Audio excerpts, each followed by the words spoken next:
Hello बच्चों, आइए प्रश्न को पढ़ते हैं। वक्र वर्गमूल x प्लस वर्गमूल y बराबर 4 पर बिंदु के निर्देशांक ज्ञात कीजिए जिस पर स्पर्श रेखा का अक्षों से झुकाव समान है। तो यहाँ पर कहा गया है कि जो इसका झुकाव है वो समान है। प्रश्न को हल करने से पहले हम लिखेंगे प्रश्न के लिए मुख्य अवधारणा। तो प्रश्न के लिए मुख्य अवधारणा, मुख्य अवधारणा में हम प्रश्न को किस प्रकार हल किया जाएगा इस बात पे चर्चा करेंगे, या फिर उससे संबंधित यदि कोई सूत्र होगा तो उसे भी लिखेंगे। तो यहाँ पर देखिए, हम बात करेंगे कि यदि कोई स्पर्श रेखा एक अक्ष का उसका जो अक्षों के साथ झुकाव है वो समान है, तो उस स्थिति में जो उसकी प्रवणता होती है बच्चों, अर्थात D Y by D X जो होता है वो किसके बराबर होता है? प्लस माइनस एक के बराबर होता है। देखो, दो स्थितियां इसमें संभव होती है। यदि कोई स्पर्श रेखा अक्षों से बराबर कोण बनाती है, तो देखो यदि कोई स्पर्श रेखा अक्षों से बराबर कोण बनाती है तो बच्चों देखो ये 45 डिग्री का कोण बन सकता है। एक स्थिति यह संभव है, और दूसरी स्थिति में हमारी एक और स्पर्श रेखा हो सकती है जो अक्षों से बराबर कोण बनाती है। देखो, तो दूसरी स्थिति हम यहाँ से बना लेते हैं। इस स्थिति में भी ये दोनों अक्षों से क्या करेगी? बराबर कोण बनाएगी। तो ये भी देखो बराबर बराबर कोण होगा, परंतु इस स्थिति में अगर हम इसकी झुकाव की बात करेंगे तो ये हमारा 135 डिग्री हो जाएगा। तो हम ये कह सकते हैं कि यदि टेन 135 डिग्री की बात करेंगे तो ये माइनस एक हो जाएगा, और टेन 45 की बात करेंगे तो ये हमारा एक के बराबर हो जाएगा। तो दोनों स्थिति में हमें विचार करना है कि D Y by D X बराबर प्लस माइनस एक होता है कब? जब स्पर्श रेखा अक्षों के साथ झुकाव क्या होता है? समान होता है। तो इस बात को आधार बना के हम इस प्रश्न को हल करने वाले हैं। आइए इसको हल करते हैं। तो सबसे पहले जो वक्र दिया गया है, मैं इस वक्र को लिख लेता हूं। देखो, कौन सा वक्र दिया गया है मुझे?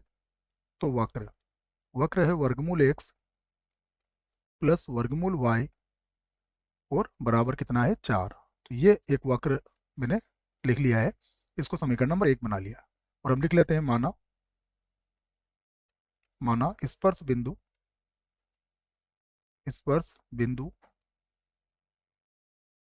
ठीक है, यही कहा गया है। तो माना स्पर्श बिंदु क्या मान लेते हैं हम? x1 कोमा y1 है। तो ये हमने स्पर्श बिंदु यहाँ पर मान लिया है। अब अगर ये स्पर्श बिंदु वक्र पर है तो वक्र को संतुष्ट करेगा। तो हम कह सकते हैं कि अतः अतः वर्गमूल x1 प्लस वर्गमूल y1 बराबर कितना होगा?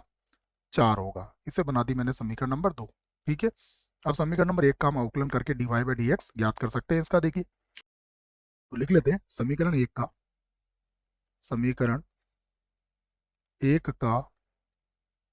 एक्स के सापेक्ष अवकलन करने पर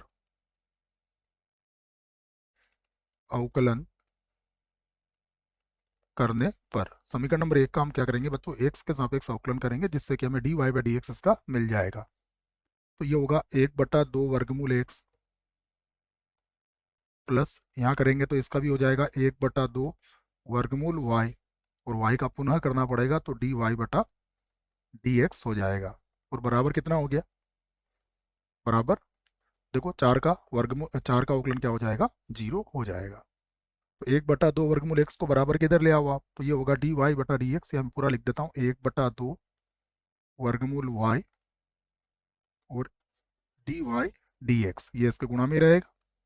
ये हो जाएगा माइनस का 1/2 वर्गमूल एक्स। तो 2 से 2 तो कट जाएगा, इसको ऊपर ले आओ बच्चों। तो डी वाई बटा डी एक्स बराबर ये हो जाएगा आपका माइनस का वर्गमूल वाई बटा वर्गमूल एक्स। अब किस बिंदु पर निकाल लेते हैं इसको? x1 कॉमा y1 पर प्रवणता। तो हम लिख लेते हैं इसको डी वाई बटा डी एक्स। कौन से बिंदु पर? x1 कॉमा y1 पर। तो ये हो जाएगा माइनस का वर्गमूल y1 बटा वर्गमूल x1। इसे हम बना सकते हैं समीकरण, अभी तक कितनी बनाई थी? 2, तो इसे बना लेते हैं समीकरण 3। और अब लिख लेते हैं यदि यदि स्पर्श रेखा स्पर्श रेखा जैसा प्रश्न में कहा गया है का अक्षों से झुकाव, स्पर्श रेखा का अक्षों स्पर्श रेखा का अक्षों से झुकाव ठीक है बच्चों, झुकाव क्या है, समान है, समान है, तब क्या होगा, तब डी वाई बटा D X one comma Y one पर, X one comma Y one पर ये किसके बराबर होगा, प्लस माइनस एक होगा। इसको यहाँ रख देते हैं इसका मान, तो ये हो जाएगा माइनस का वर्गमूल वाई वन बटा वर्गमूल के अंदर है एक्स वन बराबर क्या हो जाएगा, प्लस माइनस एक। अब आप इसके दोनों पक्षों का वर्ग कर सकते हैं, देखिए। तो मैं इसको पहले ऐसा लिख देता हूँ बच्चों यहाँ से, ठीक है। उसके बाद इसको हल करते हैं, तो ये हो जाएगा माइनस का वर्गमूल वाई वन बराबर प्लस माइनस वर्गमूल के अंदर क्या आ जाएगा, एक्स वन।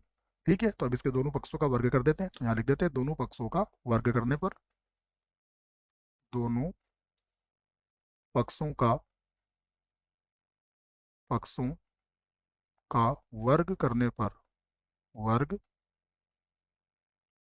करने पर दोनों पक्षों का वर्ग करेंगे तो देखिए किसके बराबर हो जाएगा, ये हो जाएगा वाई वन और इधर आ जाएगा एक्स वन, क्योंकि माइनस का वर्ग तो प्लस हो जाएगा।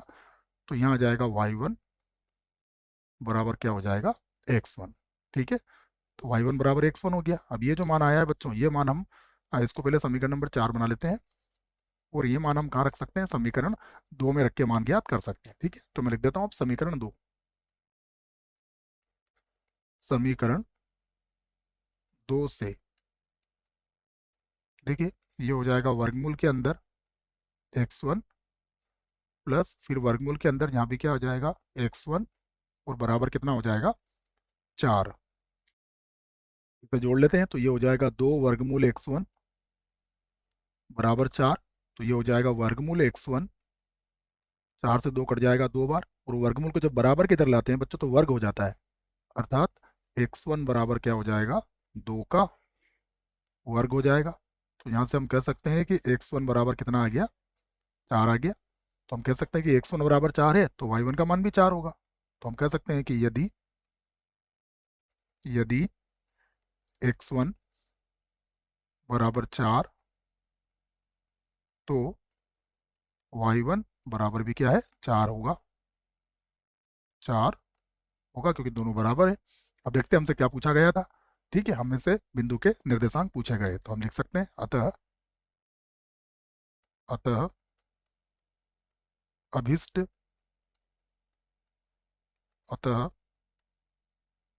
अभिष्ट स्पर्श बिंदु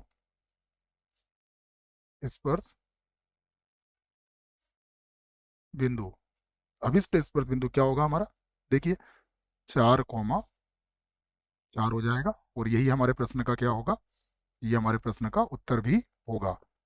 आशा करता हूँ बच्चों प्रश्न का उत्तर अच्छे से समझ में आया होगा। धन्यवाद।